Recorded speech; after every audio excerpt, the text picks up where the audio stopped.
ઘુડખર ભગાવો ખેતી બચાવો। સુરેન્દ્રનગર જિલ્લાના ખેડૂતો ઘુડખરના ત્રાસથી ત્રસ્ત થઈ ચૂક્યા છે। અનેક રજૂઆતો છતાં કોઈ ઉકેલ ન આવતા લખતર તાલુકાના ધણાદ અને આસપાસના ગામના ખેડૂતોએ આંદોલન શરૂ કર્યું। ઘુડખર ટોળામાં ખેતરમાં ઘૂસી જાય છે અને મહામહેનતે ઉત્પાદન કરેલા પાકનો કચ્ચર ઘાણ બોલાવી દે છે, જેથી ખેડૂતોએ રાત્રિ સભા યોજીને વધુમાં વધુ ખેડૂતો આંદોલનમાં જોડાય તેવા પ્રયાસો શરૂ કર્યા છે। ખેડૂતો આગામી દિવસોમાં ગાંધીનગર સુધી કૂચ કરવા તૈયારી કરી રહ્યા છે।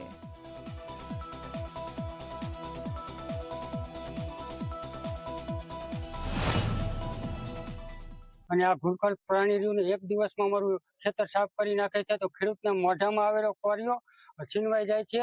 તો અમે આ બધા ખેડૂતો ગુરુવારે કલેક્ટર કચેરીએ મળી અને એકઠા થઈ અને જો અહીંયા નિરાકરણ નહીં આવે તો અમારે ગાંધીનગર જવાની પણ તૈયારી છે।